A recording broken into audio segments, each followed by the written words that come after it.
ज़रूरी है, इसकी अपने को कितनी ज़रूरत है और आने वाला समय इसके लिए कितना अपने लिए कारगर सिद्ध हो सकता है और हमारे लिए कितनी कारगर सिद्ध हो सकती है, बिज़नेस में भी और अपने पर्सनल लाइफ में भी। उसके बारे में अपन चर्चा कर रहे हैं जी। अगर मैं बात करूँ माइंड की, तो देखो आज के टाइम पे भौतिक दुनिया को, फिजिकल वर्ल्ड को 90% जो चलाता है, वो इंसान चलाता है। इंसान को उसका दिमाग चलाता है जी। दिमाग किसके कंट्रोल में है? माइंड के। जो सबकॉन्शियस माइंड पे बात कर रहे हैं, कॉन्शियस माइंड हो, जैसे सबकॉन्शियस माइंड हो गई, जैसे हम सोचेंगे वैसे हम बनते जाएँगे। माइंड में सबकॉन्शियस माइंड हो या अनकॉन्शियस माइंड हो, ये किससे चलता है? ये चलता विचारों से, मतलब ये किसके नियंत्रण में है? विचारों के। अगर हमारे विचार पॉजिटिव है, हम पॉजिटिव होते जाएँगे, अपने परिणाम पॉजिटिव होते जाएँगे। हमारे विचार नेगेटिव हैं, तो अपने परिणाम भी नेगेटिव होते चले जाएँगे। थॉट्स से अपना बनता जी हो रहा, अपना आवा-मंडल, अपने आस-पास की मतलब वो देख कहीं अगर भाषा में तो कॉन्फिडेंस अपना जो आता है, वो अपने विचारों से ही आता है और उस ऑरे को प्रभावित करता है जी अपना एनवायरनमेंट, आस-पास का जो भी एनवायरनमेंट होता है। एनवायरनमेंट को जो प्रभावित करता है, वो प्रकृति प्रभावित करती है, नेचर प्रभावित करता है और नेचर को कौन चला रहा है जी? ब्रह्मांड चला रहा है, यूनिवर्स चला रहा है। और सबसे अच्छी बात, अगर आप साइंटिफिक स्टडी देखें, तो हम जैसा चाहें वैसा पा सकते हैं, जैसे चाहें वैसा बन सकते हैं। ये सबकॉन्शियस माइंड की स्टडीज कहते हैं। अवचेतन मन की शक्तियाँ, अगर आपने कभी बुक पढ़ी हो, तो उसके अंदर ये चीज़ है। तो ओवरऑल अगर मैं बात करूँ, तो इस ब्रेन में इतनी ताकत है कि हम जैसा सोचेंगे वैसा बन सकते हैं। तो हम इस यूनिवर्स से वो चीज़ ले सकते हैं, जैसा हमारा दिमाग चाहता है। अब दिमाग के चाहने पे बात करें, तो दिमाग में पता नहीं क्या-क्या ख्याल 24 घंटे कैसे-कैसे आते हैं। लेकिन इस सारणी पे अगर चर्चा टोटल करें, भी कनेक्शन इसका कैसे यूनिवर्स से है, कैसे ये चीज़ वर्किंग कर रही है, इस बारे में पता लगाएँ और सोचते चले हैं, तो अपन बहुत आगे तक सोच जाते हैं, अगर सोचने की बात करें। क्योंकि जब ब्रेन से आगे इतने सर्कल हैं, तो ब्रेन उससे आगे की सोचेगा और जब हम हद से ज़्यादा सोचते हैं कई बार, सोचते-सोचते हमारी फीलिंग्स में एक ऐसा डर आ जाता है, ऐसी-ऐसी फीलिंग्स आती हैं, ऐसे-ऐसे डर आ जाते हैं कि ये काम करेंगे तो ये नहीं हो जाएगा, वो करेंगे तो वो हो सकता है, वो करेंगे तो वो हो सकता है। क्योंकि हमारा ब्रेन अपने को जैसे मैसेज दे रहा है, हम वैसा सोचते चले जाते हैं। और कई बार ये फीलिंग्स जो होती है ना, ये इतना बड़ा स्ट्रेस लेके आ जाती हैं अपने करियर को लेके, अपने वर्क को लेके, कि बंदा आत्महत्या तक चला जाता है। ये एनबीआरसी के आंकड़े कह रहे हैं, एनसीआरबी के सॉरी, कि हर 40 सेकंड में एक बंदा आत्महत्या कर लेता है। चाहे आप स्टूडेंट्स की बात करें, तो एवरेज 12 से 15 हज़ार स्टूडेंट्स सालाना सुसाइड कर जाते हैं, नए प्रेशर झेल पाने की वजह से।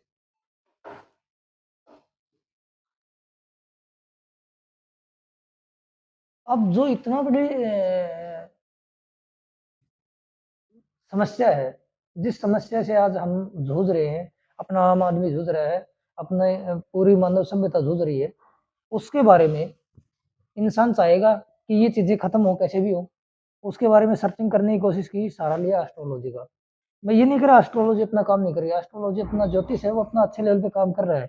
लेकिन ज्योतिष विज्ञान हमें सिर्फ ये बता सकता है कि कौन-सा प्लैनेट्स अपने को कौन-सी ऊर्जा देगा। ये मंगल के हमें साहस देगा या नहीं देगा, हमें बृहस्पति ज्ञान देगा कि नहीं देगा। मतलब हमें बड़ा ब्रह्मांड बता सक ब्रह्मांड की शक्तियाँ जो है, उनके बारे में ये पता लग सकता है कि ब्रह्मांड की शक्तियों से हमें क्या मिलेगा। ज्योतिष ने कभी ये नहीं बता पाएगा कि हमारे ब्रेन में जो हमारे को भौतिक दे रखा है, ब्रह्मांड से अलग जो भौतिक हमें दे रखा है, वो ब्रेन हमारे को कौन सी ताकत दे सकता है। अब इस चीज पे जब स्टडी की, तो सॉल्यूशन भी आया और पता लगा कि हमारे ब्रेन के अलग अलग 5 पार्ट है और उन 5 पार्टों में दो दो सब पार्ट है, मतलब टोटल अपने ब्रेन के 10 पार्ट है। हमारी बुद्धि जो है वो 8 प्रकार की है। ठीक है जी। हम इंट्रापर्सनल है, इंट्रोपर्सनल है, या हम म्यूजिक में इंटरेस्टेड ज़्यादा है, विजुअल ज़्यादा है, करने वाले ज़्यादा है, सुनने वाले ज़्यादा है, लॉजिकल ज़्यादा है, या नेचर लवर ज़्यादा है। हमारी इंटेलिजेंट के बारे में इसने बताया और साथ में अपने ब्रेन के बारे में भी बताया कि हमारे ब्रेन के पास इतनी ताकत है कि हम इन चीज़ों के बारे में पता लगा सकते हैं।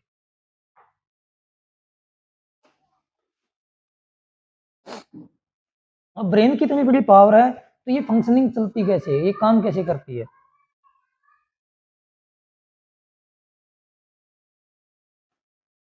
तो पता लगा कि हमारे ब्रेन के अंदर एवरेजन 1500 करोड़ न्यूरॉन्स होते हैं एक आम आदमी के। और ब्रेन के 10 पार्ट में से जिस पार्ट में सबसे ज़्यादा एक्टिव न्यूरॉन्स होंगे, हमारा सबसे ज़्यादा वही पार्ट काम करेगा। हमारी दिमाग अगर अपने को ये पता लग जाए कि कौन से पार्ट में अपने ज़्यादा एक्टिव न्यूरॉन्स हैं, तो अपने को ये पता लग जाएगा कि हमारे कौन सा पार्ट ब्रेन का सबसे ज़्यादा काम कर रहा है। अब जब ब्रेन के फंक्शनिंग की बात करेंगे, रियल एबिलिटी की बात करेंगे, इस एबिलिटी से अपने को ये अंदाज़ा लग जाएगा कि हमारा कौन सा ब्रेन का पार्ट काम कर रहा है और हम किस चीज़ के लिए बने हैं, हमारी रियल एबिलिटी क्या है। अब इस चीज़ का पता लगाया कैसे जाए? पता लगाने के लिए क्या करेगा बंदा? भाई ये तो है नहीं, ब्रेन का ऊपर से चमड़ी उतार के देख लिया कि इसके अंदर कौन सा एक्टिव है, कौन से में न्यूरॉन्स ज़्यादा है। ये तो पॉसिबिलिटी है ही नहीं, ठीक है? तो इसके लिए फिर बाद में पता लगा और चौंकाने वाला तथ्य सामने आया कि जो हमारे ब्रेन के अंदर जितना भी ब्रेन की पार्ट है ना, उनके ऊपर जो भी प्रिंट है, वो सेम प्रिंट अपने फिंगरप्रिंट पे होते हैं। जितने भी अपने फिंगरप्रिंट है, इन पे सेम प्रिंट होते हैं। अगर आप ऐसे करते हैं, तो ये सेम प्रिंट अपने ब्रेन पे मिलेंगे। कभी भी किसी इंसान के आपस में फिंगरप्रिंट नहीं मिलते, कभी भी किसी इंसान का आपस में दिमाग भी नहीं मिलता। सबके अपने-अपने माइंड है और अपने-अपने लेवल की बातें होती हैं। और वो लेवल का पता लगाए तभी अपने को समझ में आए कि हम वास्तव में बने किस चीज़ के लिए हैं। वरना एक आदमी ऐसा होता है 2 लाख रुपए का कर्जा हो जाए तो फांसी खा जाए। एक आदमी ऐसा होता है 5 करोड़ का कर्जा हो जाए तो वो हिम्मत करके डटा रहेगा, 2-5 साल में उस चीज़ को कवर कर लेगा और आगे बढ़ जाएगा। कुछ ना कुछ तो इस ब्रेन में अलग चीज़ दे ही रखी है उसको। तो परमात्मा ने किसको क्या दे रखा है, उस चीज़ का पता लगाने के लिए हमें फिंगरप्रिंट से, आई रेटिना से और ब्लड ग्रुप से ये अंदाज़ा लगा सकते हैं कि अपने को एक्चुअल में मिल क्या रहा है। जब ये पता लगाने की तैयारी करते हैं, तो साइंटिस्ट जितने भी थे उन्होंने टाइम टाइम पे स्टडीज़ भी की। ये स्टडीज़ की आप रिपोर्ट भी हैं, आप चाहें तो गूगल करके देख सकते हैं, कि इस टाइम पे कौन-सी हुई है, किस यूनिवर्सिटी से हुई है। इससे अपने को इसी फिंगरप्रिंट और आई रेटिना इनसे अपने को ये भी पता लग जाता है कि हमारा लेफ्ट ब्रेन ज़्यादा एक्टिव है या राइट ब्रेन। राइट ब्रेन ज़्यादातर लॉजिकल ब्रेन होता है, लेफ्ट ब्रेन अपना इमोशनल ब्रेन होता है। तो जो इमोशनल ब्रेन है उससे ये पता लग जाएगा भाई अगर ज़्यादा ये एक्टिव है तो हम ज़्यादा इमोशनल हैं, अगर हमारा राइट ब्रेन ज़्यादा एक्टिव है तो हम ज़्यादा लॉजिकल है। ठीक है जी? इसी से हमें ये भी पता लग जाएगा हमारा सीखने का तरीका कौन-सा है। हम देख के सीखेंगे, सुन के सीखेंगे या करके सीखेंगे।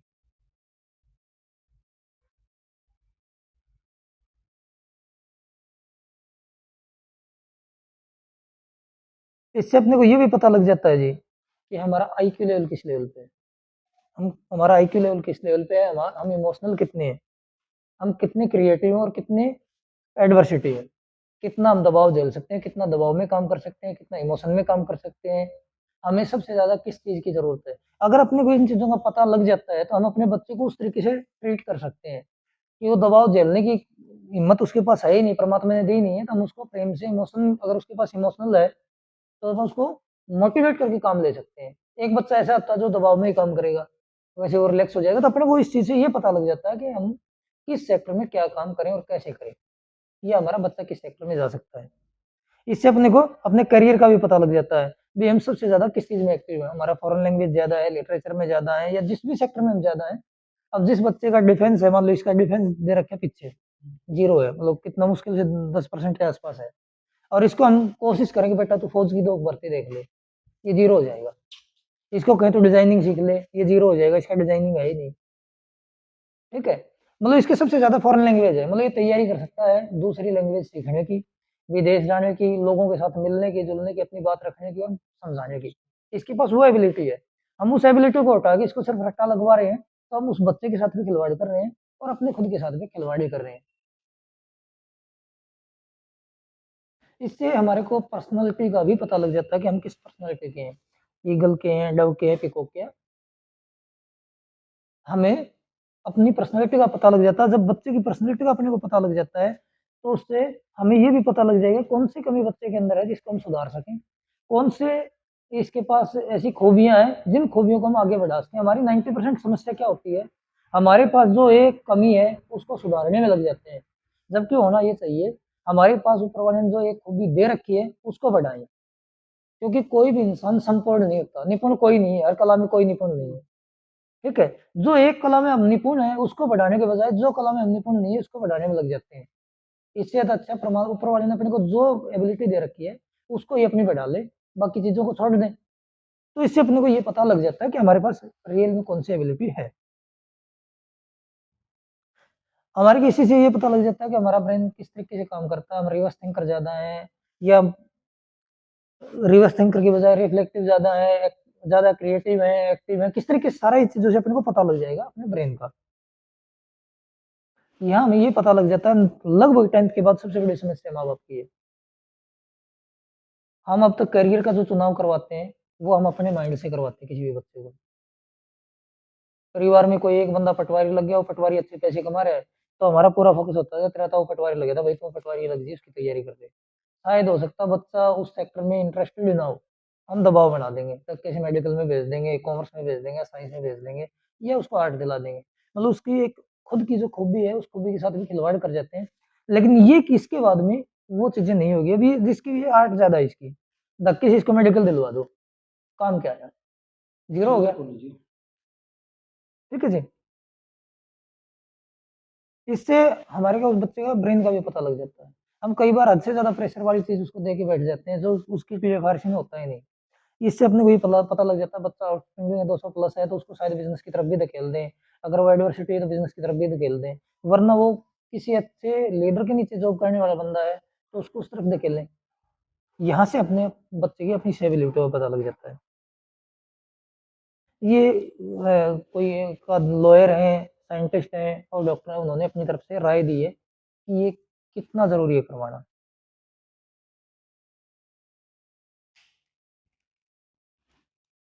ये ब्रेन वेव स्कैनिंग से पूरा एक-एक चीज़ क्लियर होके अपने पास आ जाती है। और ये चीज़ आने के बाद में अपने को डर नहीं है करियर का, भी किस साइड जाएँ, बिज़नेस करें, जॉब करें, सेल्फ बिज़नेस करें या क्या करें? करियर का जो अपना एक डर होता है वो खत्म हो जाता है इसी रिपोर्ट से। इस रिपोर्ट से हमें जो अपने बच्चे के फ्यूचर को लेके हम परेशान हैं, उसका डर दिमाग से निकल जाता है, अपने को जो उसका वे है वो क्लियर हो जाता है। हम अपने सक्सेस या फेलियर के पीछे परेशान हैं, उसका अपने को पता लग जाता है कि हम किस सेक्टर में कामयाब होएँगे। तो ये यूथ और पेरेंट्स दोनों के ही लिए लाजवाब चीज़ है, क्योंकि देखो साइंस ने बहुत आगे तक तरक्की की है और उस तरक्की से अपने को बहुत कुछ दिया भी है। अब टेस्ट मतलब होते कहाँ थे? बता देंगे जी। और ये सारी चीज़ें करके हम एक अच्छे माँ-बाप बन सकते हैं, अच्छी पेरेंटिंग कर सकते हैं, अपने बच्चों को अच्छी दिशा देके, ठीक है? और अपना जीवन भी खुशहाल जी सकते हैं क्योंकि अपना बच्चा कामयाब है, तो हम खुश हैं और जिस चीज़ में हमारी रुचि थी, हम वही काम करने लग गए तो हम भी खुश हैं।